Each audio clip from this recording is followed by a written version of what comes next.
Hey, everybody, we've got a very special guest joining us from Kansas City. We're talking about Michael A. Smith. Michael is here. Michael is a big fan of lots of things, movies, films, television, everything entertainment. He's written about it. He's a cinematographer. He's an actor. He's a lover of the craft, and he loves Jaws. And you know what's really cool? This is the 50th. Now, that's very hard to believe. Those of you who are in the movie theaters when Jaws was out and you were seeing it up close on the big screen and feeling it as your seats were moving, Jaws is 50 years old. That's Steven Spielberg work of art. And this fine gentleman has written about it extensively, studied it, talked to all the experts as well, and has penned a couple of books. There's one that's coming out, which is perfect for the anniversary 50 years ago of Jaws, which is absolutely amazing. One of the classic movies of all time.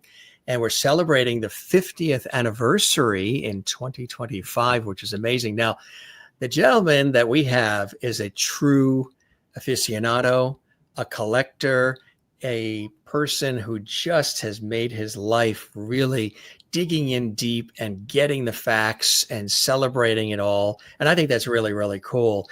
Now, were you in the actual theater when Jaws came out back in 1975, or did you see it later on?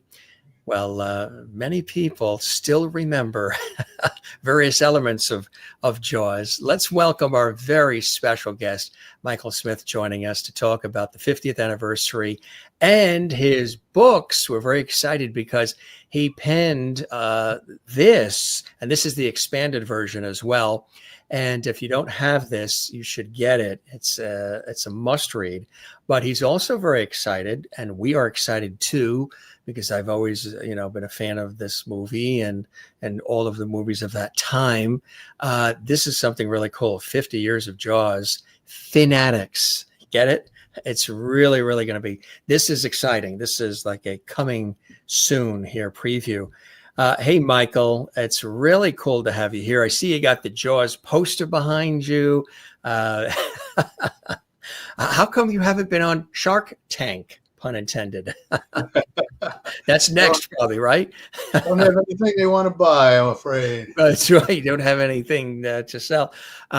Good to have you with us, my friend. And we're kindred spirits and honoring the legacy of this movie. For you, because again, as I mentioned, film critic for many years as well, cinematographer, just to let the audience know, he's been writing about films since high school.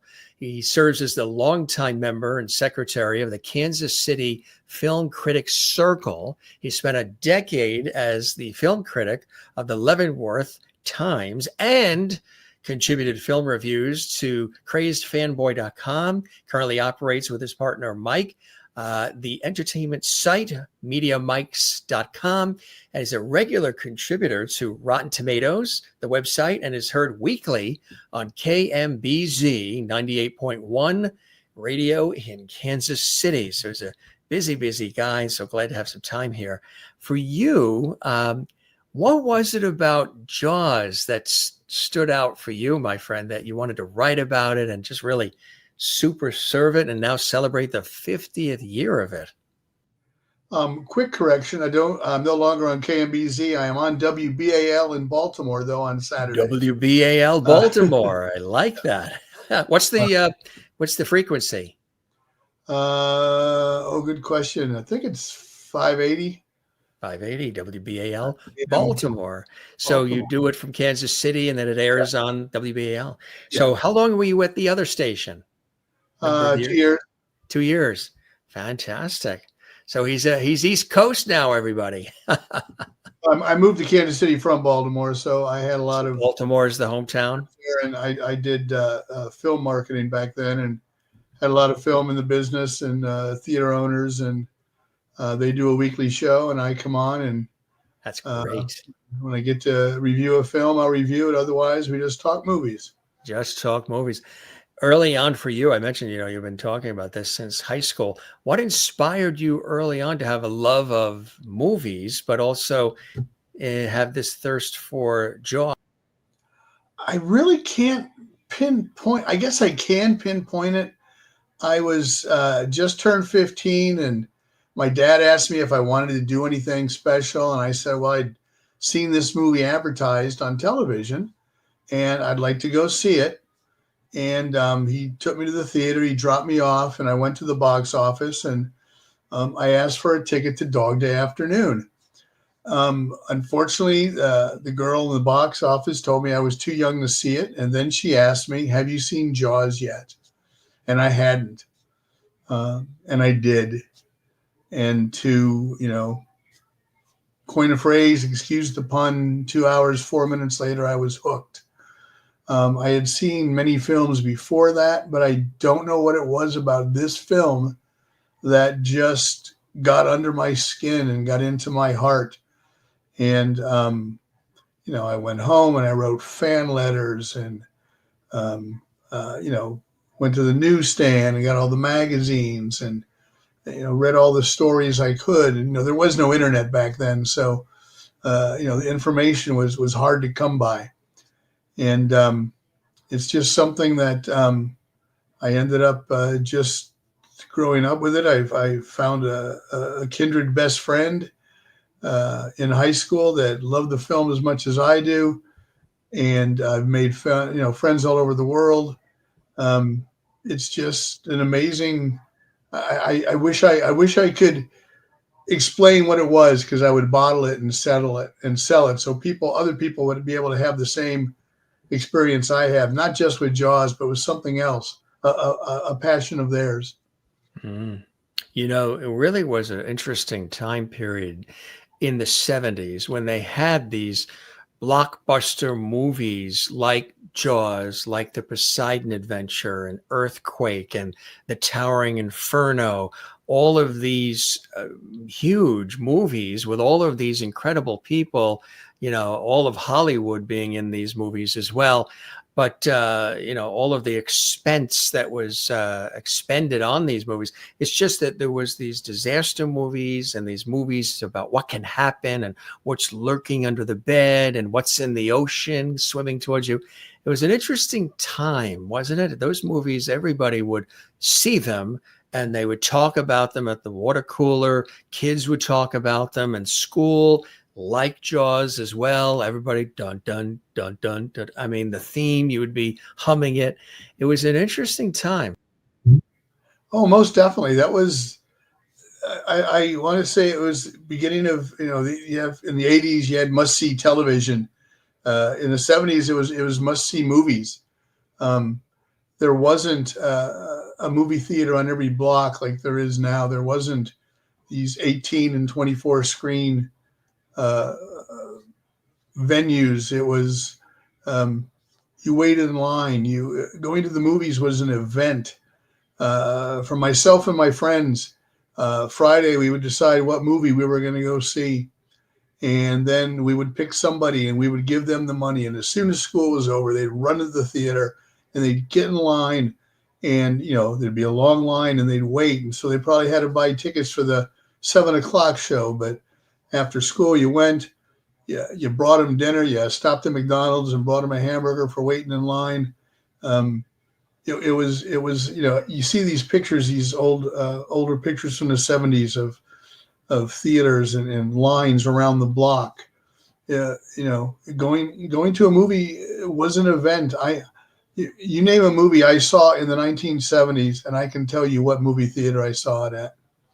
There was The Exorcist, which was huge. There was Saturday Night Fever, which was huge. I mean, these were blockbusters. And like you said, lines out the door. They had all of the commercials on TV, building it up so you can get out there and see it. It was talked about on the radio. Some of them, there were soundtracks, albums that went with these movies as well. Maureen McGovern, The Morning After from Poseidon Adventure became a hit song. It was really amazing. And the movies were it. You'd go out, some still drive-in movies were still around to a degree. So some would go out there too, but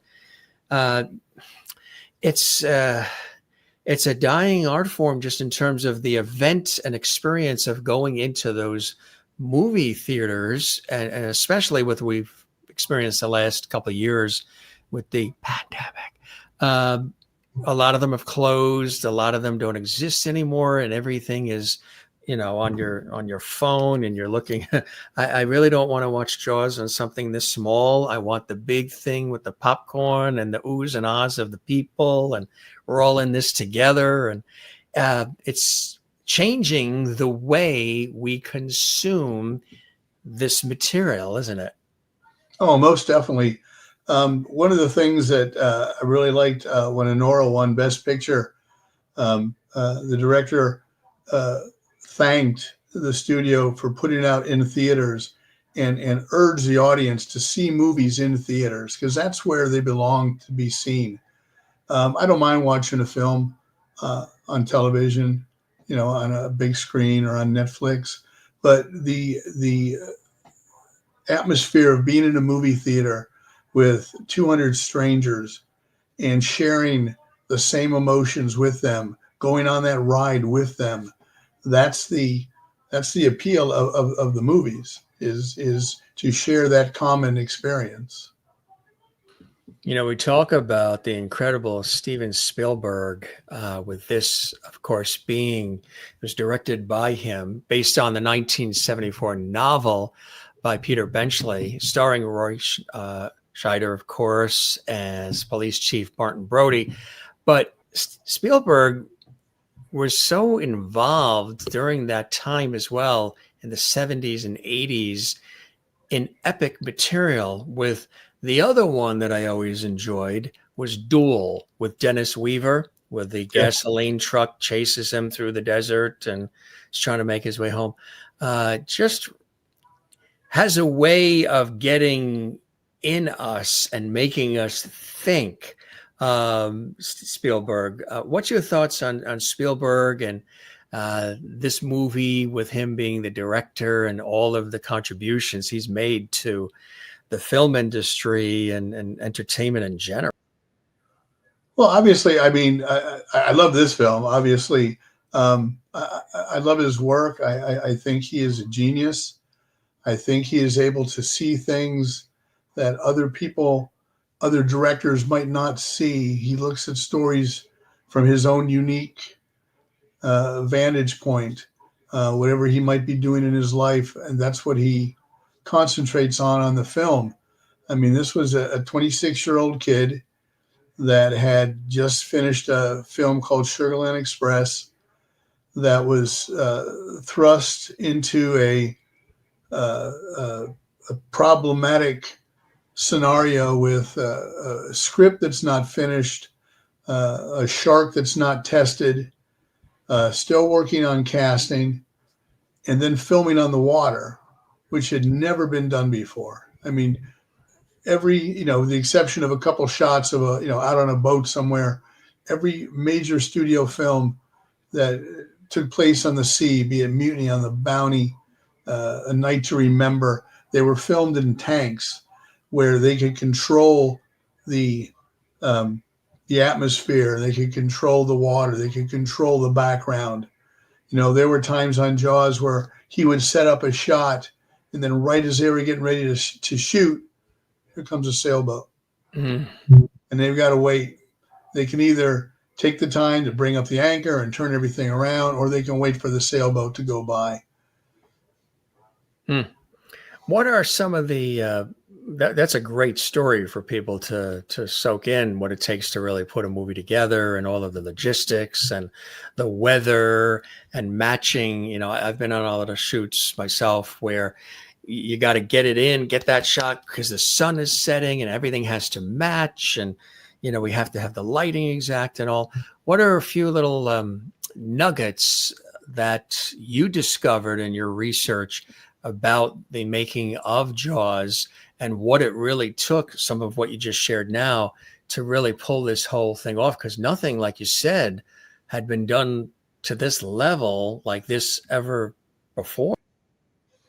Well, I think it was just a matter of not blind luck or good luck, good fortune, that when something bad happened, something good came of it.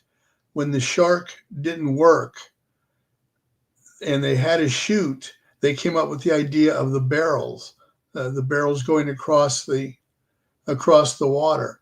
So the audience sees the shark without seeing the shark.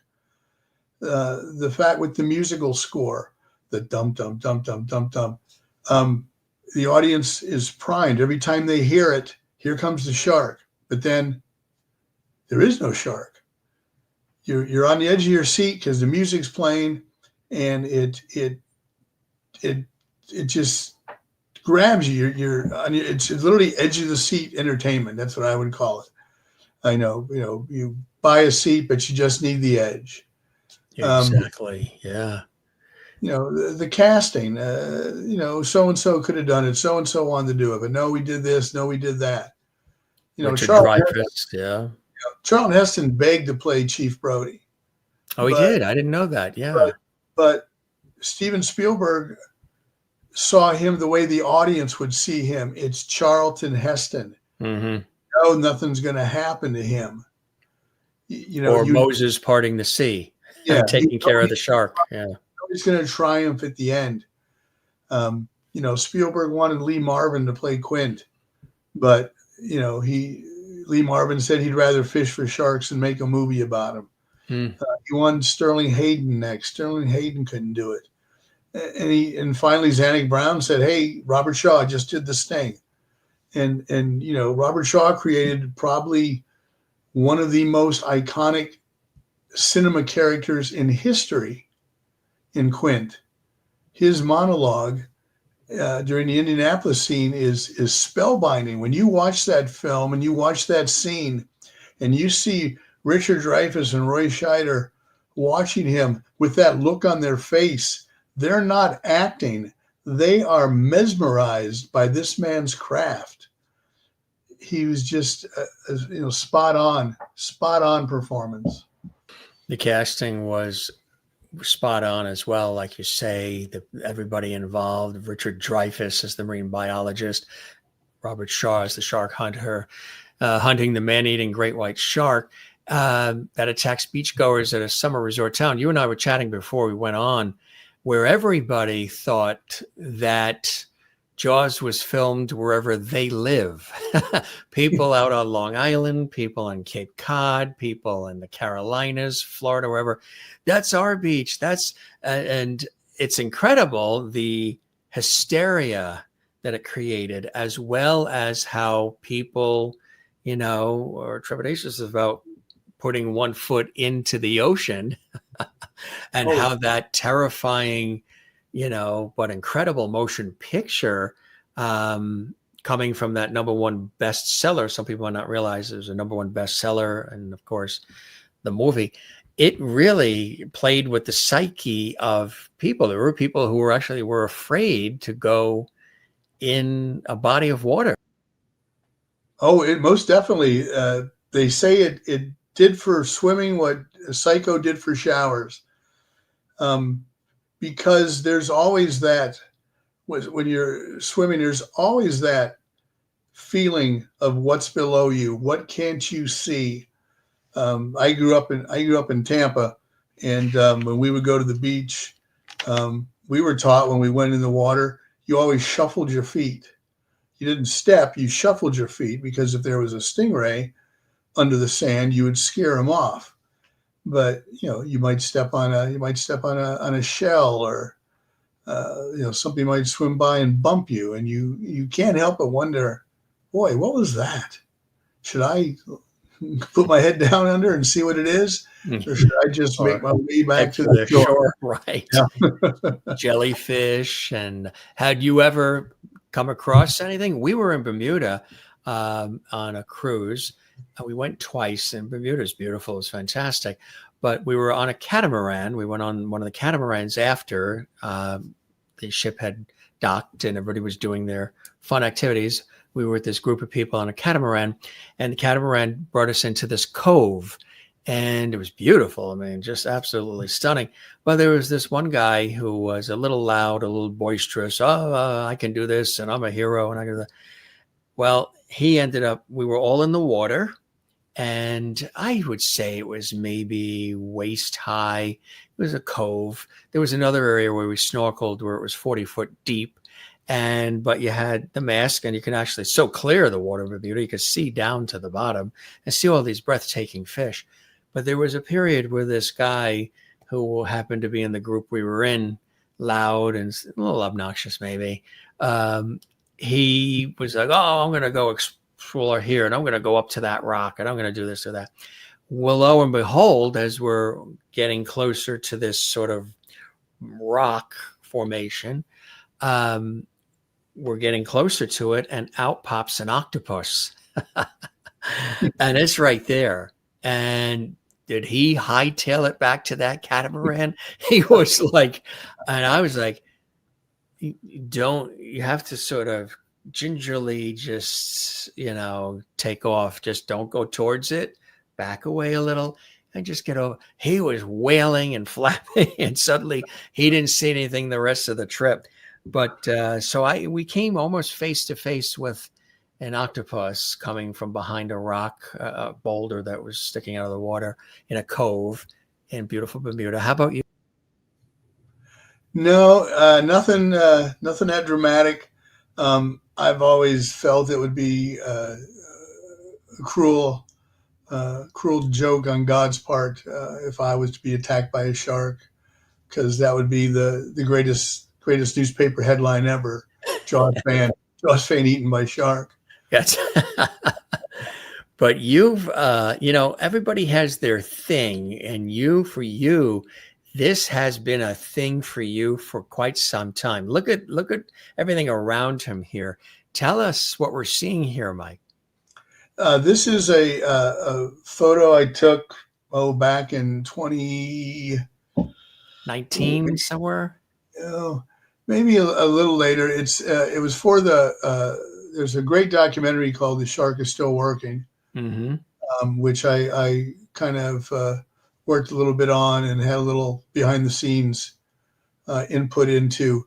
And this was the picture that I submitted, because it went, pictures of fans with their collection. So a couple movie posters, and I'm holding the old CED, the forerunner to laser discs, theater standee. There's a silk banner that hung in the theaters when it came out behind me. Some press kits, the couple programs and magazines from the era. Just yeah, just a lot of fun stuff. One of my favorite items, if you can see directly under the Jaws picture there in the middle, there's like a puzzle, but it's a deleted scene puzzle from the what they call the Armada, when the other fishermen went out to hunt the shark and caught the tiger shark. You and I were talking before we went on air. There were, as for anybody that's joining us, we welcome you to the Jim Masters Show. Michael Smith is here, award-winning author, film critic, cinematographer, actor as well, yes, and much more. On-air talent on WBAL in good old Baltimore. And, it's really amazing when you think about the fan base for things like this, the fan base, like Star Trek fans and Star Wars fans, and even Little House on the Prairie fans, and we've had all of them on too, Walton's fans. They're really all about it, and they know everything about it, and they become experts at it. Do you go to gatherings or conventions, or like those Comic-Con type things, where there are other Jaws aficionados and fans, and do you swap stories and swap memories? We go to a lot of us. We go to different events. This July, if anyone's in Tampa in July, there's a great annual event called SharkCon that always has people from the Jaws films there. This year, Richard Dreyfuss is going to be there. But we go just to these actors that we go to see, they're more like friends. We're very respectful to them. They're very respectful to us. They appreciate us. They're a great bunch of people, and the fans, the Finatics. We're the Jaws. We call the Jaws Army. Richard Dreyfuss, who wrote the foreword to my book, refers to us as the Jaws family, and that's what we are. We swap stories and we talk about. There's so much 50th anniversary merchandise out now, and I have a couple of Facebook pages, but one called Jaws 50 that's devoted to the 50th anniversary celebration. That people are always going, just bought this, just bought that. Jack Daniels has a liquor bottle now that's a 50th anniversary with the shark head. This is our sister groups. We are like 200 fans strong that support of each other. Amity Jaws Group back in the day, which is my pop culture page, the Daily Jaws, which is a great website. They get 1 million unique monthly visitors a month. Wow. The original Jaws page, Jaws Paradise. Let's Talk Jaws Live, which is a weekly YouTube show that we do. And then also we are the first event on Martha's Vineyard during what they're calling Homecoming Week, the weekend of June 20th. We are the kickoff event. We are doing the show live from the Martha's Vineyard Museum as a charity benefit to raise money for the museum. That's our logo. That is absolutely amazing. And it's really hard to believe that it's 50 years have gone by. And that's the thing, too. It was shot mostly on location in beautiful Martha's Vineyard in Massachusetts from May to October of 1974. And as you mentioned, Mike, the first major motion picture to be shot on the ocean, and consequently, it did have a troubled production. It went over budget and schedule, huh? Oh, many days over budget and over schedule. They planned to be out of there before July 4th. Because that's when, Martha's Vineyard, if you've never been there, Martha's Vineyard is a beautiful place to go. It's still pristine. If you go there today, it looks exactly the same as it did in Jaws. I liken it, if you're a Jaws fan, you go to the Vineyard. I liken it to being a Star Trek fan and going on the Enterprise. There are no chain stores. There are no fast food restaurants. There's a Dairy Queen that snuck on the island in 1972. Everything is mom and pop, but when the summer comes, it's a getaway for people from all over the world. Literally, President Obama lives there now. A lot of celebrities they spend their summers there, spend weekends there. It is beautiful. It's just a beautiful place. And with that tourist trade, they were assured the community they'd be out of there by July 4th when their busy season really kicks off. And of course, they were there 3-4 more months because of the weather and because of the shark and, because of anything that could go wrong would. The theme, which everybody remembers, which is quite amazing, created by composer, the one and only John Williams, and it was to indicate the impending appearances of the shark coming, this ominous minimalist theme. And it was also, compared the approach to that of director Alfred Hitchcock and Universal's release of the film to over 450 screens, which actually an exceptionally wide release for a major studio picture at the time, right? It was, and they could have had more. There were more theater owners that wanted it, and Lou Wasserman, who was the chairman of MCA that owned Universal, he said, no, we're going to cut it at this. He wanted lines around the block. He wanted that visual for people to see. And, you bring up the music. Tim Kazurinsky, who's an actor and a writer, told me a story when he went to see the film in Chicago. It had been out for a couple of weeks, and the person behind him had obviously seen it. And the film starts, and Chrissy's swimming, and you hear the da-dum. And the gentleman behind him says, and excuse my language, but part of the story, he says, bitch, get out of the water. But louder. Bitch, get out of the water. Bump, bump, bump, bump, bump, bump. Bitch, get out of the water. Can't you hear the music?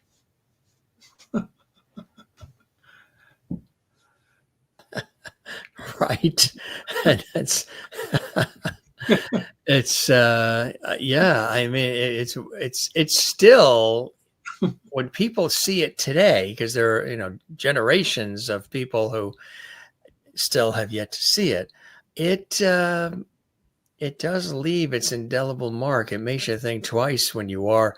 I mean, my sister, when she goes in the ocean, if she does, she has to have those flipper things on her feet. She doesn't want, we grew up out east on Long Island. So we had the Atlantic Ocean to the south and the Long Island Sound to the north. So we were at the ocean a lot. And and they're in Florida. So she doesn't like to touch the bottom anymore since then. But just really such an epic.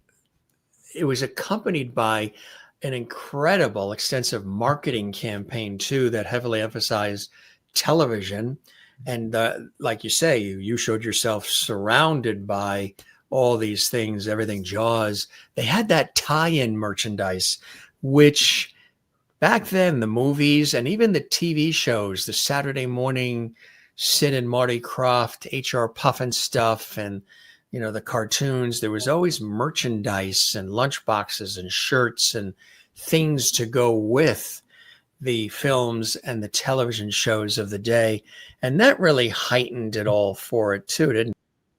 Well, the television advertising was a really major point, and Jaws is credited with starting so many Hollywood trends, the summer blockbuster among them.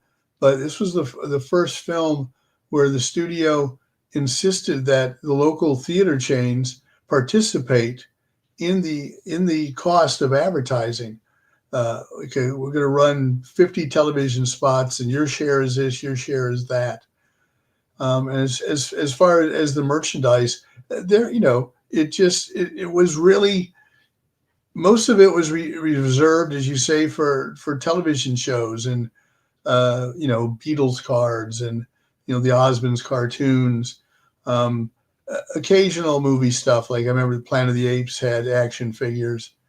Roddy McDowell and Company, yeah. Yeah, you had your Star Trek stuff, but it really wasn't until Star Wars that action figures and other merchandise really took off. But Ideal had the Jaws game, and there were other things.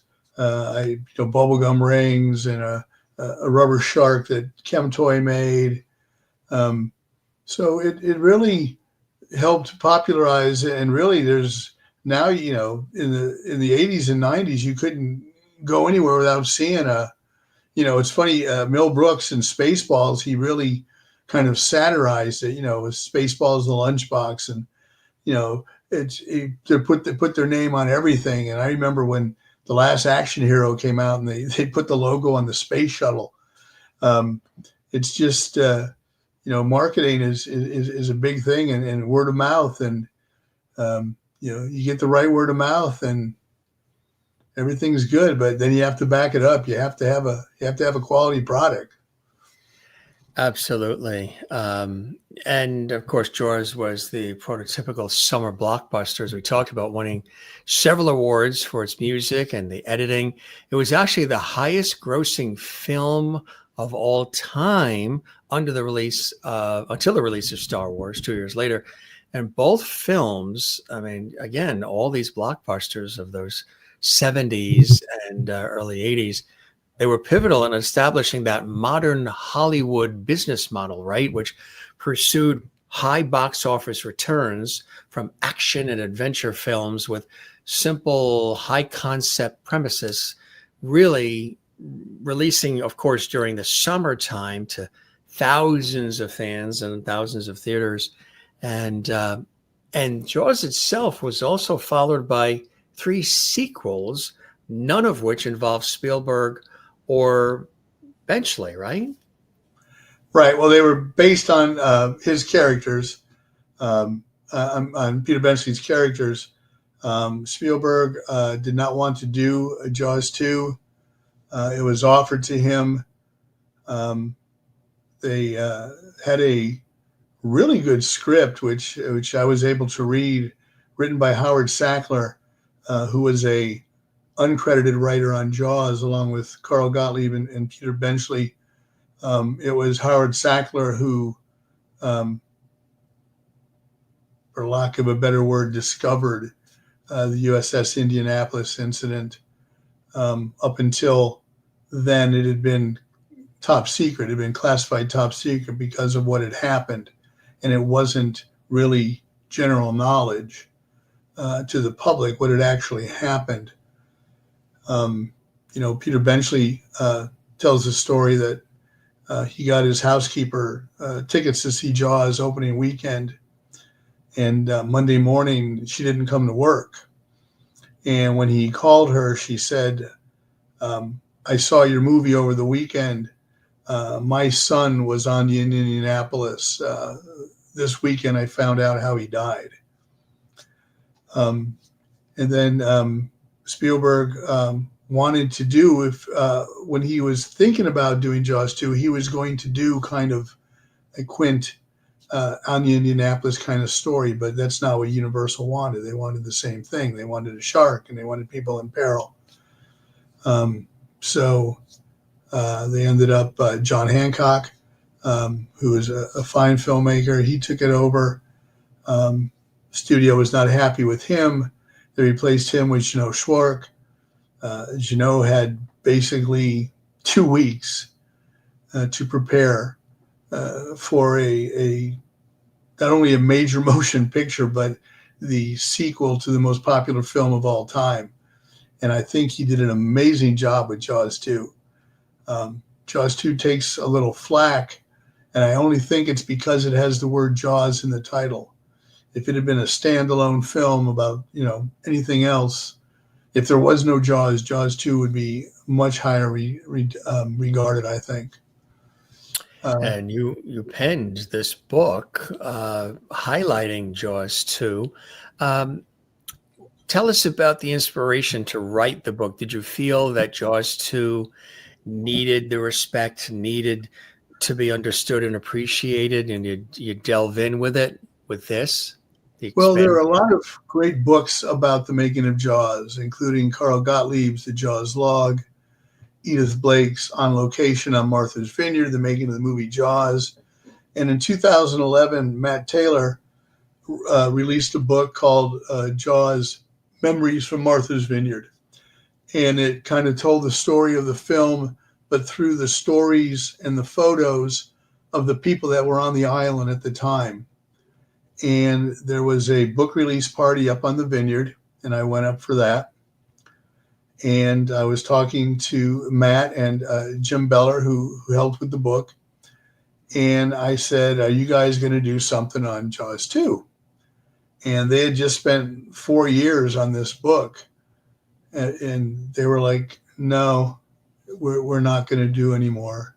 But because I wrote, and because my friend Lou Pisano wrote, they said, you guys should do a book on Jaws 2.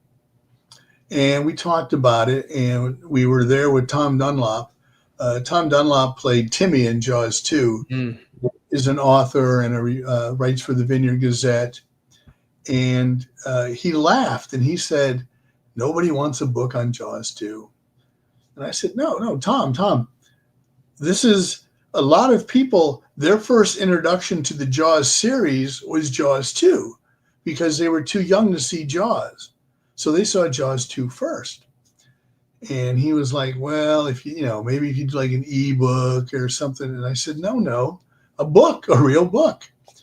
And he said, well, if you guys are serious, I'll give you any help I can. And he was. Tom Dunlop was the guardian angel of this book. He opened doors that we couldn't find the key to. He was able to open them for us. And in 2015, we released Jaws 2, the making of the Hollywood sequel. That's really cool. And what's the response been to it? I'm sure people just really, it is terrific. What's the response to it and the feedback you've gotten from people, super fans and casual fans alike? Both. I've heard nothing really bad about it. There is one bad review on Amazon, and the guy wrote, the movie, I haven't read this book, but the movie sucked, so I can only assume this book sucks. And I wrote a note to Amazon and said, hey, can you take it off? And they're like, yeah, well, we don't remove reviews. I said, but he said he didn't read it. So I think we have like a 4.8 on Amazon out of 5. So I'm not going to complain. Not at all. No. And then a couple years later, after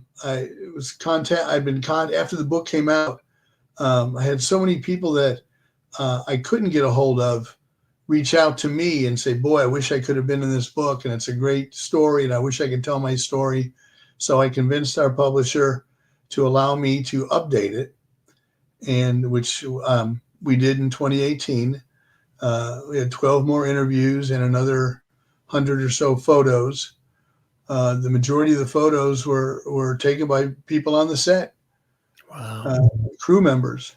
It's not a rare things that most people didn't get a chance to see then. Yeah. That's amazing. And with the 50th, again, I just can't believe I'm saying that, the 50th anniversary of Jaws, this epic movie, this blockbuster motion picture, you have this baby coming out, which is very exciting. 50 years of Jaws, Finatics, which I love. Tell us about this one, and congratulations, Mike. Oh, thank you. This is a book that takes a look at all of the different pop culture influences that Jaws has had on film. I highlight a lot of the films that have parodied Jaws, television shows, theater Saturday production. Night Live did it too, didn't it? Yeah. A nice section on the land shark. Yeah. Live shows, Ian Shaw's play, The Shark is Broken, the ill-fated musical Bruce. And if you're in New York, it just played at the New York Fringe, Jaws the Musical.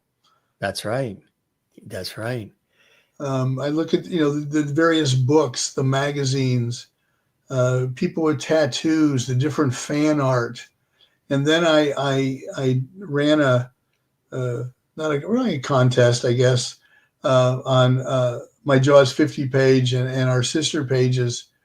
And I was looking for fans that wanted to be recognized, that consider themselves great fans. And I had over 800 submissions, and I highlight 50 of them. So 50 fans, 50 years, from America, from England, from Ukraine, from Serbia, fans all over the world that told their story and allowed me to tell their story. And they all have I saw it and this is why. I liked it because, my dad used to let me sneak downstairs and watch it with him, or my grandmother took me to the movies to see it. So many great human interest stories. I mean, everybody likes something for a reason. And these 50 people shared their reason, and they're all different, and they're all very, very compelling stories. And it's like, okay, I can see why this film meant this to you and why it means this to somebody else. That's a very interesting and unique approach to have a book that really celebrates the fans and their stories and their I was there then and who I was with the grandmother or dad took us or this is how old I was and da, da, da, da. That's a unique way to have approached it because there's a million different books on Jaws, like you say, and documentaries and films and all kinds of different things acknowledging it. But that's a cool approach. That's unique. I like it. Yeah. So Thank this you. is hot off the. This is like it's almost there at the time of this show. It's coming soon. Yes, it'll be out. It'll be out in June. At the time of the 50th anniversary, which is amazing. The 50th anniversary itself, and it's kind of like a wonderful scoop to have you here on the show, in a matter of weeks before the actual 50th anniversary to preview it and to build it up. And I'm so glad that you're here to celebrate the 50 years of Jaws with us. What are some other things that you're aware of that will be happening noting the 50th anniversary of Jaws? I believe it's going to be playing in select theaters again too in the summer. Right. It's right now Universal has pulled it from all theatrical showings except on Martha's Vineyard, where the local theater shows the movie every Sunday. I'm sure they're going to increase their screenings during what is being billed as Homecoming Week. If you've never been to Martha's Vineyard, even if you're not a Jaws fan, you should go. But if you're a Jaws fan, go up there the weekend of June 20th, which is the 50th anniversary. There are some amazing events. There's a baseball game between the Amity Sharks and the Quints. There is a great celebration at the museum. We've got a great display up for the summer. There's going to be celebrities there, of course. There's going to be a friend of mine. He restored a 74 Chevy Blazer or 75 Chevy Blazer. It looks just like Chief Brody's car. There's going to be a replica of the Orca there. It's just going to be a great time for fans to be there. And there's, the Ian Shaw's play, The Shark is Broken. It's opening on the island July 5th. I can't imagine, how cool that would be to, I've seen Jaws on the water on Martha's Vineyard, and that's just an amazing experience because, right out there is where all this happened. But then also to be, to see the play there and to see the three actors on the set of the Orca and just going on and on and on about the production and, Ian Shaw. And if you've seen clips of Ian Shaw, he is a doppelganger for his dad. It's amazing. I know growing up out east on Long Island, New York, they would always talk. We've gone out to Montauk. Montauk was another area, Montauk Point, where you knew that if you went swimming out further, there would be probably maybe a great white or something in that area. There's been also an increase in the Northeast of sharks, especially in the Cape Cod area, that have been sort of migrating north. You're always hearing now about a shark situation off the coast of Massachusetts and the Cape as the sharks have come a little bit closer. And it's interesting because the reference point always is Jaws. It's always Jaws has become part of the psyche, the culture. Even if somebody sees a shark, they'll always reference. So, gee, is that Jaws? Dun dun dun dun. It's really amazing the power, the staying power of something like that. That's 50 years ago, and generations still refer to it. It's kind of like a tissue. You don't even say, "Can I have a tissue?" You say, "Can I have a Kleenex?" And Yeah, that's great for the Kleenex company. yeah, But in the Jaws world, that's kind of what, every shark is potentially Jaws. yeah, Uh, you and I were also talking about scenes. And for me, there was a particular scene because it was out of left field and it was totally shocking and unexpected. As much as Jaws itself, the shark was intimidating and scary and would pop out of the water with the teeth and the blood and everything, very scary. Uh, I would say when he pulled the swimmer under was really a rough one. But when they were going down below underwater and they came across that shipwrecked boat, and they're looking at it and looking in, and they look in sort of like this window frame kind of thing, and all of a sudden this head pops out of this old man dead body and just floating and pops right out. That for me was wow. I would just have, I would sleep with the bedroom door open. I would just really, because that just totally came out of left field. You were telling me, which may surprise our viewers and super fans, that was an added scene, huh? yes. And that's, I think, the scene that really got my attention, because I can clearly remember I showered the people 5 rows behind me with popcorn. I just like that. But after the film previewed in Dallas, Steven Spielberg liked the reaction, but thought he needed one more scare, and so he put up his own money. And film editor Verna Fields, who won an Oscar for editing Jaws, they went to her swimming pool and they filmed that scene. Basically, it was a kind of a balsa wood boat bottom that they made, and somebody popped Ben Gardner's head out through it. And, it's one of the greatest frights ever. I'll go to a screening now in a theater of Jaws, and I'll kind of sit in the back. And especially, usually I do a Q&A or do something, and I always poll the audience, and I'll try to just see the people who have never seen the film before. And I just watch their reaction. And it's exactly like mine was 50 years ago. And that's what, boom. I want my mommy. Yeah. All of a sudden, it's like, wait a minute. It really, it was really fantastic. And again, the plot in the New England beach town of Amity Island, and the young woman goes for the late night ocean swim during a beach party, and an unforeseen attack pulls her underwater. This force just pulls her under, and the rest is history. I don't want to give too much of it away because there might be people who haven't seen it, but I believe the runtime is 124 minutes. Release date, of course, June 20th, 1975. Distributed by Universal.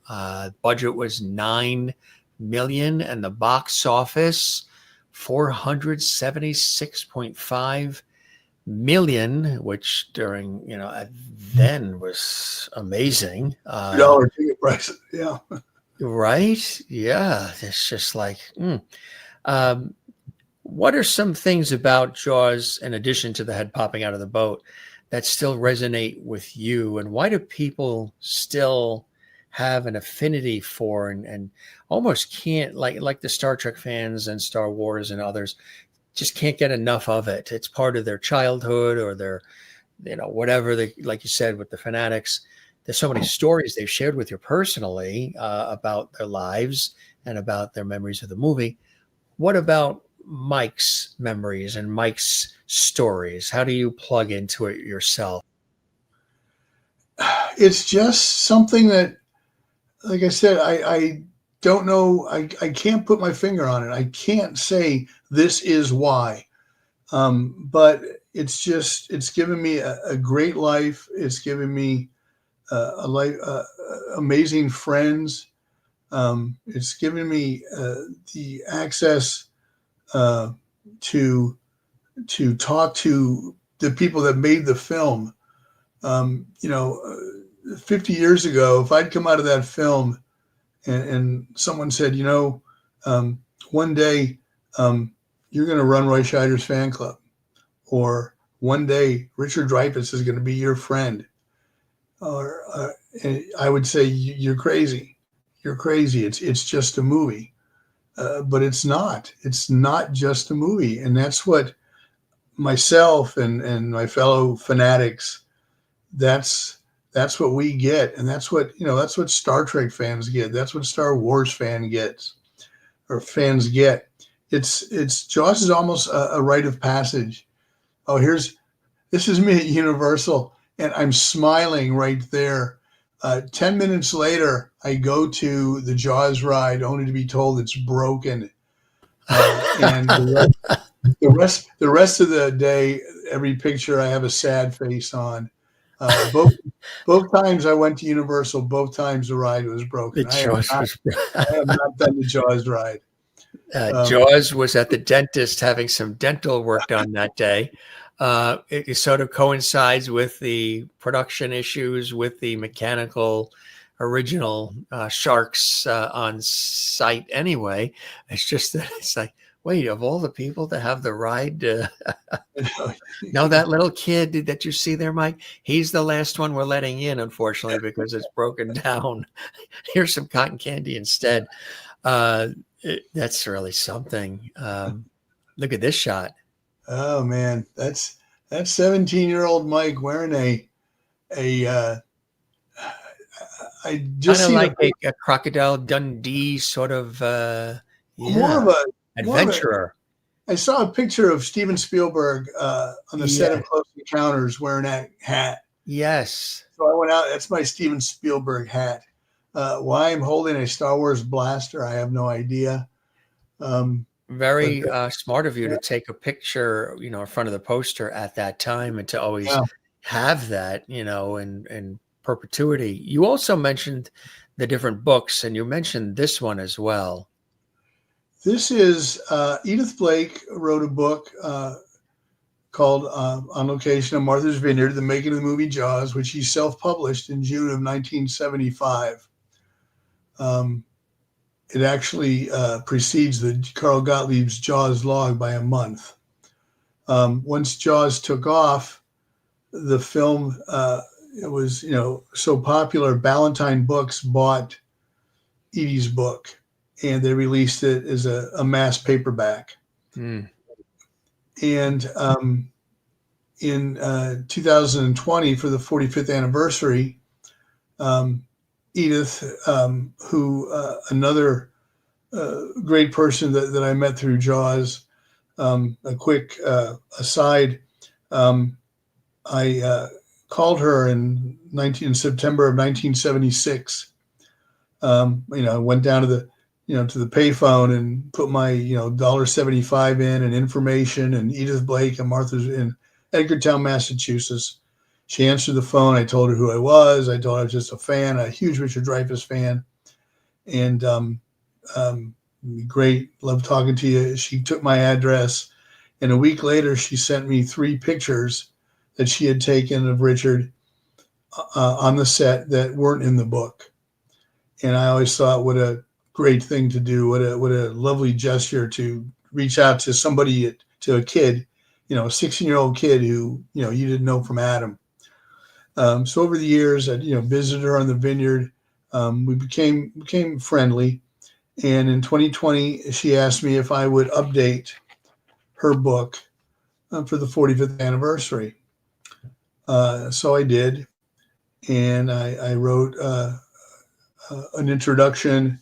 I kind of did a 45 years later, where everybody is. I have a friend of mine who's a designer over in England. I was able to send him the original photos that were, 45 years old. He was able to clean them up, and the images in that book are now like they were just taken yesterday.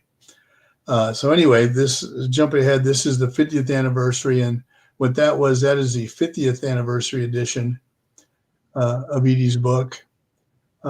The picture on the cover was one that had never been published before.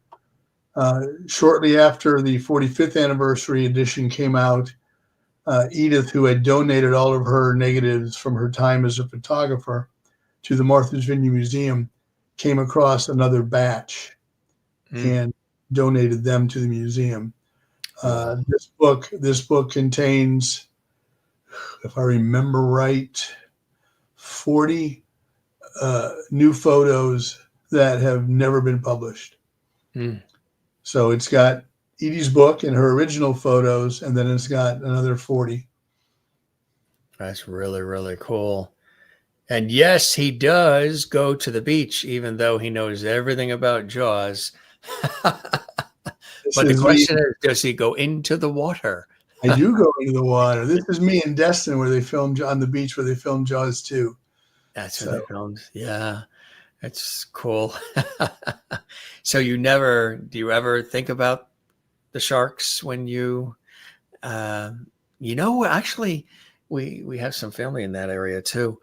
I didn't realize that Ponce Inlet, New Smyrna, is like one of the big locations for sharks, huh? In America, no, that no. particular area.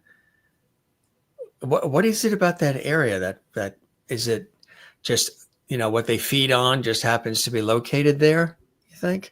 I think it's just the nature of the beast. They find a place that they like, and they just tell their friends, "Come on down." It's Exactly, like they're doing with Cape Cod as well. And it's really amazing just the fact that this is still something that has been talked about and revered, and all the people involved, just the writing and the um, any background on what inspired Peter Benchley to write his book even prior to the movie. What was it? A little bit maybe on his background for anybody that's not familiar with him. Anything you've learned along the way? Peter Benchley was an avid outdoorsman. He liked to scuba dive. He liked to fish, and he went on a fishing charter with Captain Frank Mundus, who, if you look him up, you'll see pictures of him, who has caught some amazingly huge great white sharks off of Montauk. And after one such fishing trip, Peter Benchley thought to himself, God, what would happen if that shark got close to shore and interrupted somebody's summer day? And out of that idea came Jaws. It's amazing. It really is. And here we are talking 50 years later about the movie itself. And it's kind of exciting, right? A lot of exciting things coming up, and the book again coming out, and the anniversary and everything that's happening at Martha's Vineyard. Are you going to be attending the Martha's Vineyard events? Yes. Yeah, that's going to be great. There. Book early, folks. There's certain amount of room. It is an island. Have you been to Nantucket too? That's beautiful also. I have not. Nantucket, Block Island at all? That's cool. They have the Point Judith ferry that takes you across to Block Island. They get the high-speed ferries now too. But yeah, Martha's Vineyard is a very, very, very special place. Cool stuff, my friend. Congratulations again on the book and on celebrating and remembering and sharing. Here's one of the movie posters too for everybody, sharing one of these iconic movies that around the world people still reference. And if you've never seen Jaws, folks, and you hear about it in a theater near you, see it in the theater. There's nothing like it. And he threw the popcorn in the air and it landed 5 rows back. Maybe hang on to your popcorn because you might have that urge to do the same. I think we all did. Really cool stuff. It will be back in theaters August 29th. Universal is releasing it. Yeah, they're pulling it for the summer. Pulling it for the summer, then they're putting it out for the Labor Day holiday. Very, very cool. What are some other, a little bit separate from Jaws, a little bit of, Mike's story. What are some other things you're doing and that you're working on as well? Right now, I just finished captioning all the photos for the Finatics book, and I'm just going to kind of relax and see what happens after June. I have a couple book signings I'll be doing on the Vineyard in June. I will be appearing at SharkCon in Tampa in July. And it'll be good just to kind of unwind, but then also on the Vineyard and then down in Tampa, unwind with friends, and share this with them. I think I hope it's well received. I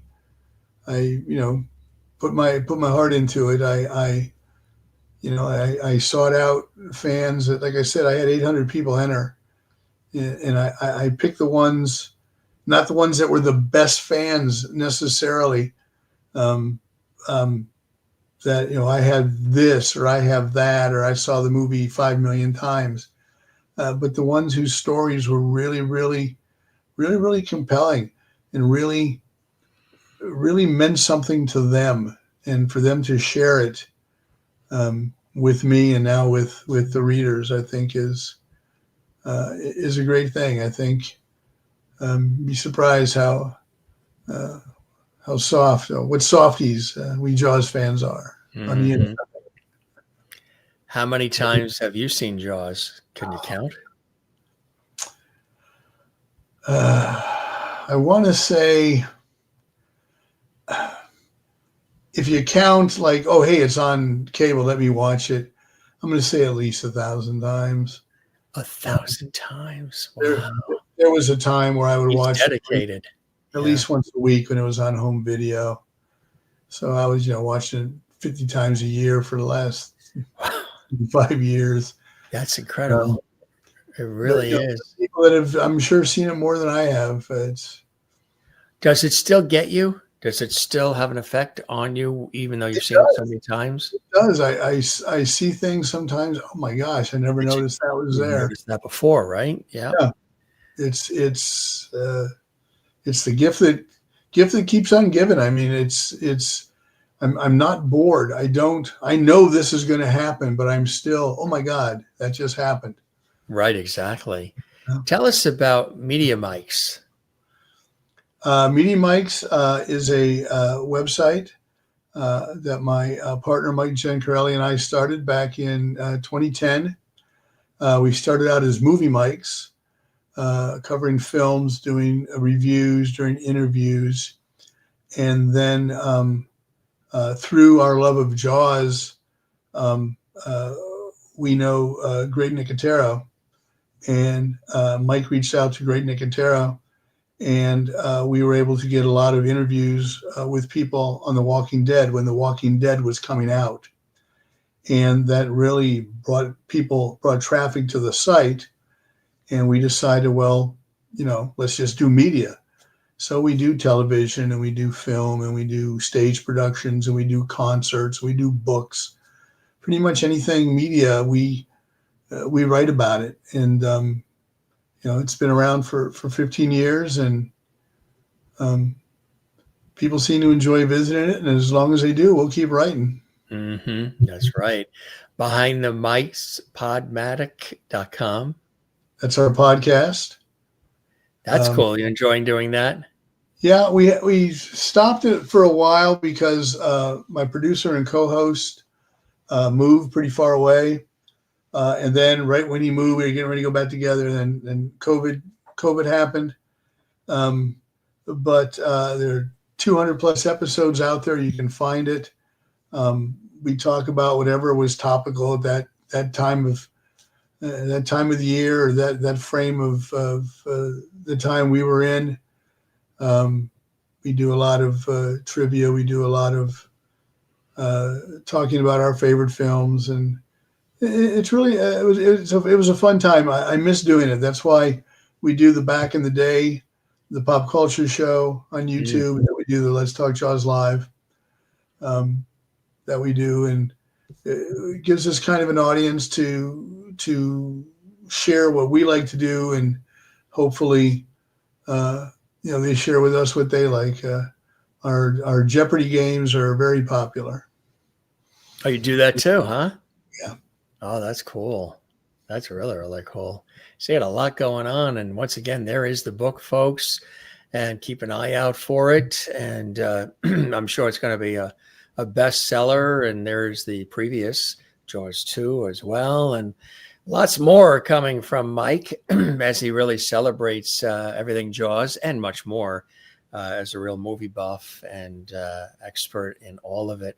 Mike, thanks for joining us as we went down memory lane and became kids again. The only thing we don't have is the popcorn to throw 5 rows back. I did that. My wife would kill me. I'd have to back. If we were watching it on TV and it was a Saturday night, for us it would be Jiffy Pop. Oh, I love Jiffy Pop. It would have been Jiffy Pop. TV Time that came in the plastic. It had the little plastic, like the little oil cube. You could melt that and put it in there. But then Jiffy Pop, you couldn't beat that. Yeah. Jiffy Pop, yeah, and maybe some Nestle's Quick and that whole thing. And we got the I Dream of Jeannie bottle over here. We got a lot of TV stuff here on set, working in TV. That's one of the hand painted replicas of the Genie bottle. Oh, nice. Yeah, that was a gift from a friend who knew that I always like that. We've got a little Gilligan bobblehead that Bob Denver's wife sent in, which is kind of cool as well. You probably got all kinds of paraphernalia around you all the time. Look at this. A fan of Quisp cereal. Oh my God, that was the cereal of favorite choice. Cereal. It was Quisp and Quake. Quisp and Quake. Quisp was the little saucers, the milk. When did they ever come out with that? How did I miss that? Cut and crunch, but it didn't cut the roof of your mouth. And they still make it. General Mills still makes a batch a couple times a year, and one of the local grocery stores here stocks it. So you never know when it's going to be out. But if you love Cap'n Crunch but don't want to cut the roof of your mouth, try Quisp. That is that is cool. I never saw the Quisp before, the Martian cat character. That's the Quisp, the voice and everything. Yeah, that is funny. It's amazing though. Some of the voiceover actors were regular character actors, and others of the day who would do. We just had the daughter of Dick Gautier on, Denise Gautier, and she was on Her Father and Get Smart and all these great things, but also all of the voices that Dick Gautier was responsible for, involved with, Yogi Bear's cartoons and the new Tom and Jerry and the Transformers. And he had a whole repertoire of voices he did for animation, in addition to his career as a Hollywood actor. Really amazing, some of the double duty that people do, the voiceover world. But Quisp, wow. Leave you some Jaws trivia. June Foray, the voice of Rocky the Squirrel, she is in Jaws. That's right. I forgot about that. Yes, absolutely. I still have all my baseball cards, and I still have all the Matchbox cars and Hot Wheels. Oh, do you have your Batman trading cards? I don't. Do you have yours? Yeah. Wow. Like I always say, folks, we are mere kids in adult clothing. That's all it is, Exactly. It's cool stuff. The banana seat bike with the baseball cards and the clothespin. And you would take the clothespin and the baseball card and put it on the spoke. And when the wheel would turn, it would be. That's it. So think back how many. Oh my God! Do I have a Mickey Mantle card? Mickey Mantle card, wacky packages. Those things came through, and I used to have. I should have kept it. I don't know why. I had my sister. We had Kathy Garver on from Family Affair several times. She's a friend of the show, and my sister had the Mrs. Beasley doll from Family Affair, and I had the Lost in Space robot. Danger, Will Robinson. It would light up, blinking danger. I should have kept that. Who knew then? But and all the Hess trucks. Each Christmas they'd have the new Hess truck, and that would be under the tree as well. And toys were good then. Oh, they were. They were good. Well, we used to also. You probably did. The Sears Wish Book was huge, and all the toys in the back and the things in the back of the Sears Wish Book. And I would circle like One time my mother said I circled 99 things, hoping that, Santa Claus would have them under the tree. And she would say, we'll see, we'll discuss it with Santa Claus and see what happens. But good times, really good times. You grew up on the East Coast. Are you from the Baltimore area originally? No, I was born in Cleveland. Cleveland, yes. My dad worked for the newspapers, so we moved from Wow, there yeah. to Toledo, to Seattle, to Chicago, Wow, so to Tampa. to Tampa. Then Cleveland, yeah. Tim Conway, Cleveland. Yeah, Ernie Anderson. Ernie Anderson, Voice Gallardi. of ABC and everything. The Love Boat. I remember when I watched Boogie Nights, and I saw it was a Gallardi production. I said, Gallardi, right. Who knows who Gallardi is? I used to watch Gallardi. Was it Channel 5, I believe, in Cleveland? And Frank Gehry did all the promos, Catch 5 and all of that. He was a big jingle. Frank Gehry Productions did all the big jingles for television and everything. And Tim Conway went out to Hollywood, and I believe then he brought Ernie out. Ernie Anderson to join him. What a great voiceover voices. And there are clips, you've probably seen them on YouTube, where Ernie is reading scripts for ABC promos.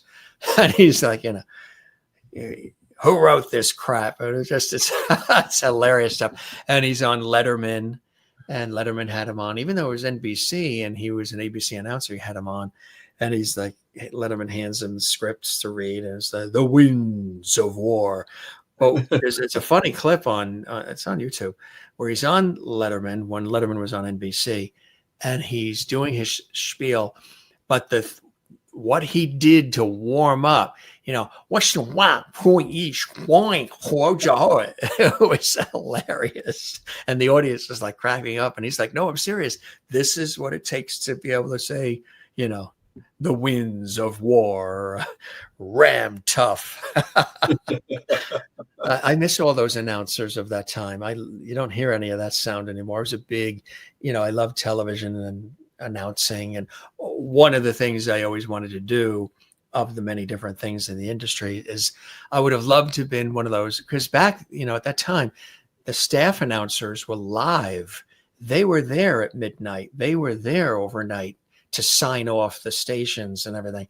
So I wanted to be, the guy that would come on and say, this is CBS, just that alone, And now our national anthem. Now our national anthem. Exactly right. Portions recorded. This seal, the television code of the National Association of Broadcasters, which they don't even have anymore, that went out the window.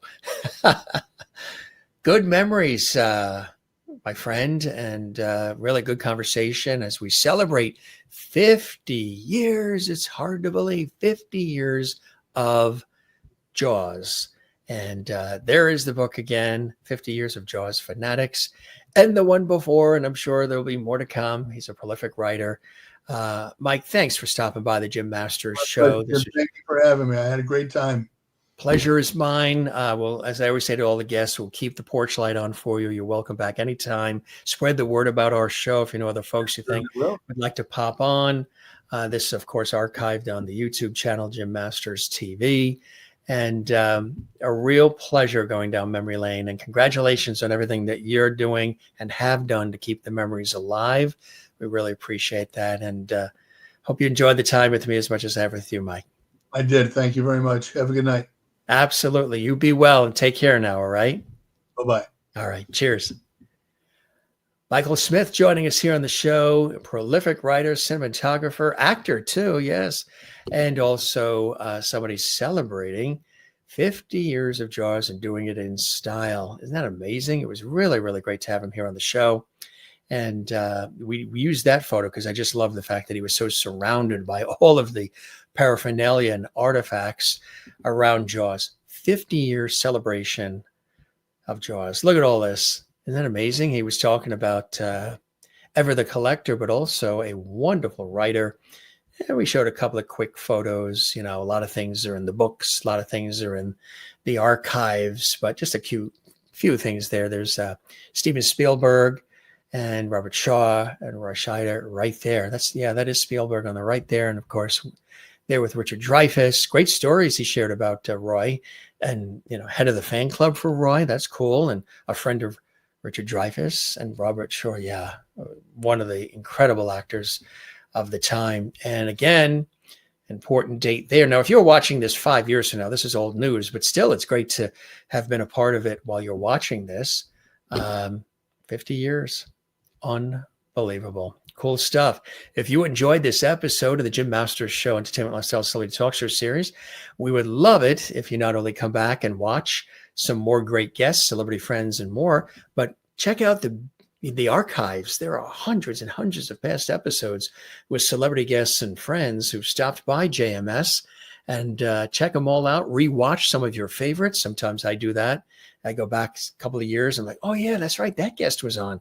Boy, that was a phenomenal episode. So check that out. And don't forget to also give this episode and all the ones you like, if not love, click the thumbs up button, the like thumbs up icon on the YouTube channel. Share this on your social media. Subscribe to the YouTube channel, Jim Masters TV. Click the notification bell so you never miss any of our great episodes. You'll get a little notification from us here at the Jim Masters Show about upcoming episodes. And drop a comment below. Did you see Jaws when it was in the movie theaters? Did Jaws leave an impression on you every time you would go in a lake, a river, the ocean, your swimming pool, and maybe even your bathtub? Some people, they didn't even want to go in their bathtub after watching Jaws. It had that profound effect, especially when you were a kid. Share your Jaws memories as well below, right there in the comments section. And if you enjoyed this episode, thanks for being with us. We always say, don't forget to love one another, take care of one another, and don't forget to do the very same for yourself. You can find us on all the social media, Facebook, X, and Instagram at Jim Masters TV. And we appreciate you being with us. It's always great to have you here. So for all of us at the Jim Masters Show, be well, take care. Happy 50. Wow, it's unbelievable. 50th anniversary of Jaws. And we celebrated some of it here with all of you and with Michael Smith, our special guest. Be well, everybody. You take care. We'll see you on the next one here on the Jim Masters Show. Cheers.